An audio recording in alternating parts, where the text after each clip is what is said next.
Hey everyone, welcome back. Just a few notes. I'm really looking back over our deck list, regretting not taking like Seagroth, Scob, and other cheap, inexpensive zombies more highly, as the synergy with that Diregraph Colossus really does depend on having lots and lots of zombies early and often. But that said, we're going to go ahead and move on past it.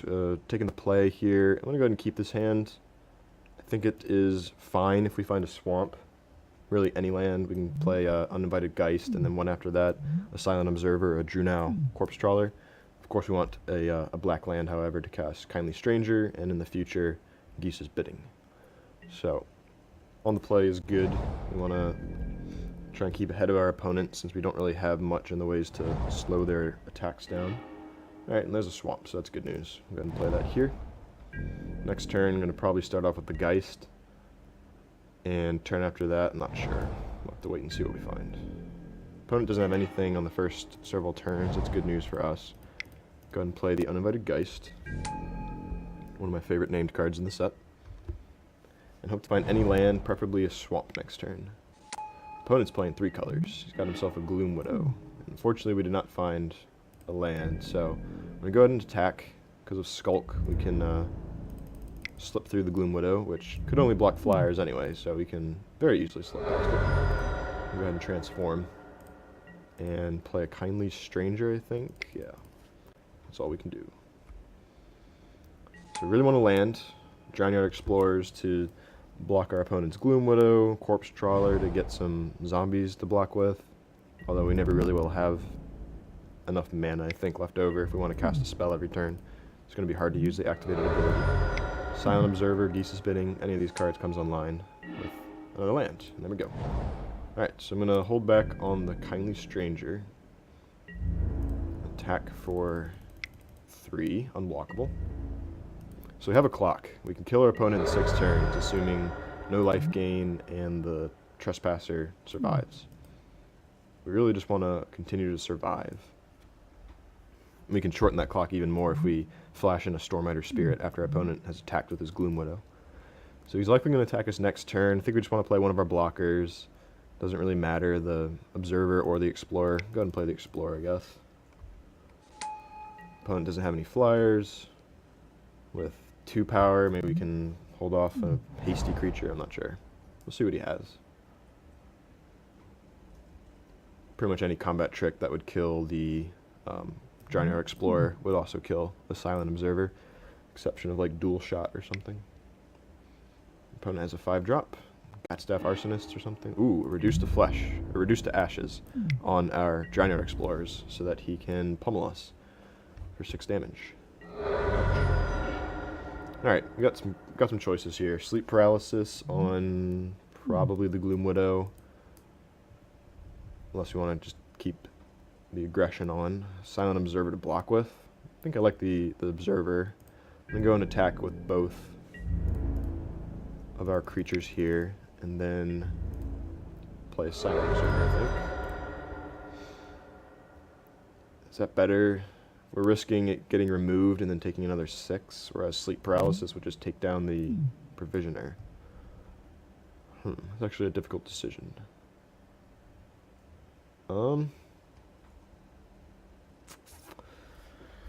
Opponent has 3, soon to be 4 cards in hand. Let's think.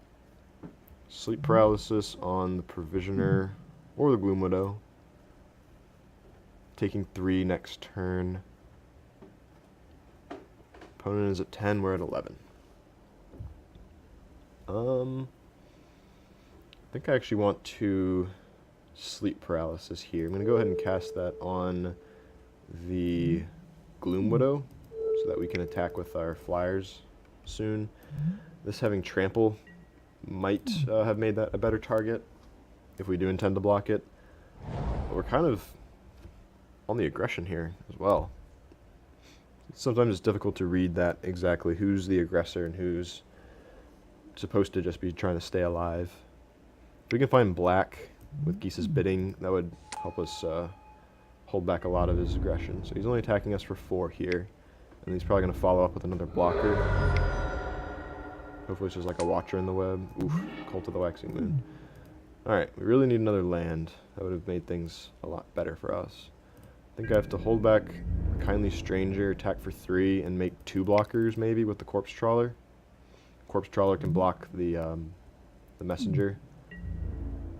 And then we can do some combination of blocks elsewhere. Alternatively, we could have a Silent Observer. I think I want to play the Trawler just to get more blockers down. Even though we cannot use its ability. So let's see, our opponent attacks with all 3. I could put Trawler in front of Messenger, and then double block the Cult or something, take a big beating, but wipe our opponent's board for the most part, except for the Provisioner. Maybe I could have left back the Trespasser as well to trade off with something. We've got the cards in hand to win. We have more resources than our opponent does, it's just that we have to survive to actually get to cast them. Really wanted a swamp so we could bring out 2 2/2s here. That would have been nice.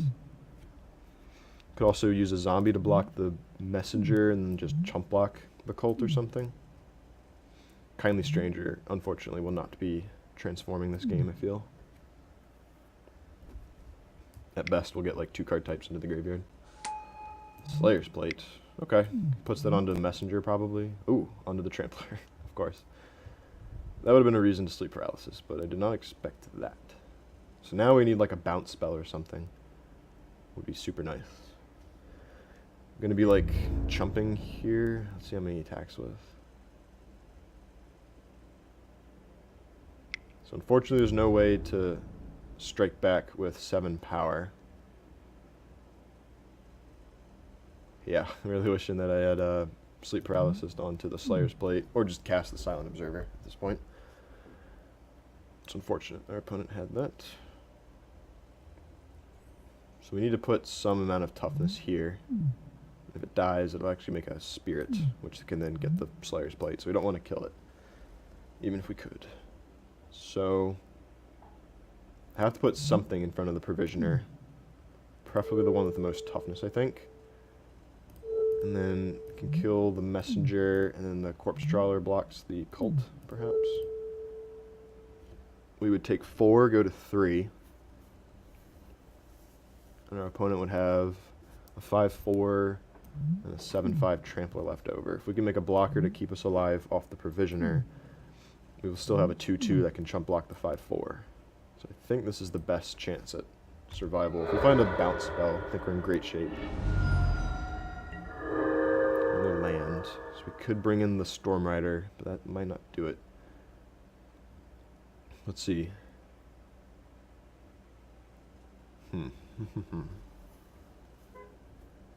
So we could play the Silent Observer to block the Provisioner. We would take 2, go to 1, assuming our opponent has absolutely nothing, which is not necessarily a safe assumption. We could chump block the Cult with the zombie token, hit our opponent down to 4. That's not good enough. If we could get our opponent down to 3, then I would probably consider doing that. I think we might have to dig for an answer to the Provisioner. Unfortunately, the only answer we have at this point that we could still cast off after using the clue, I think, is the 2 mana bounce spell, Just the Wind. Top 26 cards.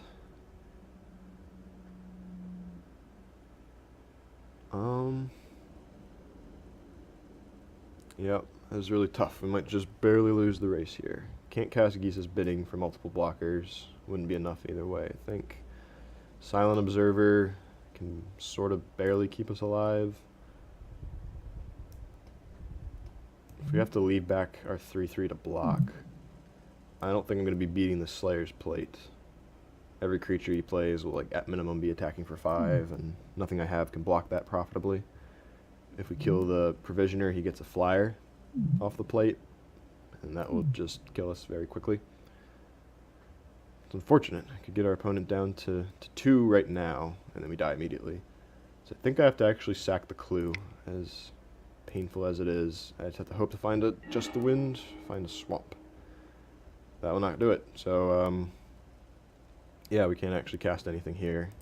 I'm going to hold back and See what our opponent does. But yeah, we took a bit of a gamble, hoping to find a removal spell of some kind. Only other option would have been to play the Silent Observer. I think we just kind of stumbled on lands for a bit too long. If he attacks with just the Provisioner, we go to 1 after double blocking it. Not in good shape there. Maybe he suspects a bounce spell. Nope, he doesn't have any objections to just killing us here. So I'm going to go ahead and concede. Nothing we can bluff at that point. To land and from under the floorboards after that. Okay, so we got destroyed in game 1. Is there anything to bring in against his vast army of things that will unfortunately survive the biting rain, from what I could tell? Grotesque Mutation might be worthwhile. Also, a Jace's Scrutiny would have helped out tremendously if we had found that, but we were really hoping for the Just the Wind. Not enough, unfortunately. Let's see. Perhaps a Silent Observer does block a decent amount of what he has. Not a whole lot else, unfortunately, worth bringing in. Is there any card that's bad against him? Red, green. Let's think. Kind of like the way the deck's already set up. I'm going to go ahead and run it back, and the only thing I can maybe think of is the Grotesque Mutation for a situation like that. I can use it to, as a surprise, gain some life and whatnot, but I just don't think it's worth cutting any of our creatures, really, and all of our spells are necessary. So that game, I think, was very winnable if we had held on to the Sleep Paralysis. That was certainly my mistake. Should have considered the Trample a greater threat. Of course, if I knew he had Slayer's Plate, I would have taken more time to consider that, but yeah, that was definitely my mistake. So hopefully we won't make it again. I'm going to go ahead and keep this hand, or keep the deck as it is, and try for a better outcome in game 2. Stay tuned.